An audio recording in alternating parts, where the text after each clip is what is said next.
हाँ तो प्रिय छात्रों, जय माता दी। आज हम कुछ विकल्प लेते हैं।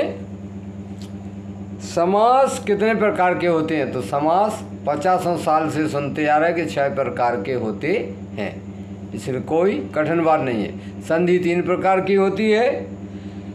और अगला, जिस समास में पहला पद प्रधान होता है उसे कहते हैं, तो उसे कर्मधारय समास कहते हैं। जैसे नील कमल, तो इसमें मुख्यतः किसकी? नीले से है, रंग से मतलब है। पहले पद से, जो पहला पद विशेषण हो दूसरा संज्ञा हो, वहाँ कर्मधारय समास होता है। अगला, समास में पूर्व पद संख्यावाची विशेषण होता है। पूर्व पद माने पहले का पद संख्यावाची क्या होता है? विशेषण। तो वो कौन सा समास है? द्विगु समास। पहला पद उसमें, जैसे पंचवटी, तो पहले संख्या दर्शाई जाती है। रसोई घर समास का उदाहरण है। तो रसोई घर में कौन सा समास है? तो आज हम बता देते हैं, जिसमें का छुपा हो जिन शब्दों में बीच में, जैसे रसोई घर, तो उसको कहेंगे रसोई का घर, इसलिए का छुपा है। तो इसमें तत्पुरुष समास होता है, जो विभक्ति के अनुसार चले।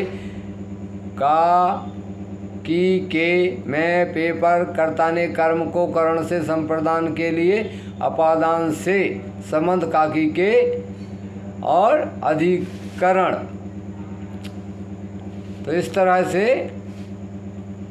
मैं, पेपर और हे, ओ, अरे, तो ऐसे शब्द आ जाएं, वहाँ पे तत्पुरुष समास होता है। तो रसोई घर में तत्पुरुष समास है। संधि में 2 वर्णों में मेल होता है। संधि में 2 वर्णों में मेल होता है। और रिक्त स्थान और में 2 शब्दों में मेल होता है। तो इसमें क्या भरेंगे? समास।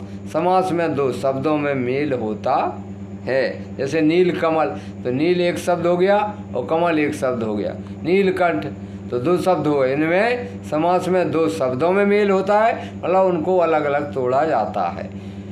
वो अलग अलग, मतलब अलग अलग हैं, वो एकत्र कर दिए तो वो जुड़ जाते हैं। और संधि में 2 वर्णों का मेल होता है, 2 वर्णों को जोड़ा जाता है। ठीक है। द्विगु समास का उदाहरण है पंचवटी।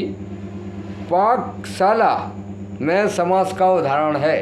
तो अभी बताया था, पाक माने भोजन, कि भोजन की शाला, तो की छुपा है, या भोजन ग्रह, भोजन का ग्रह।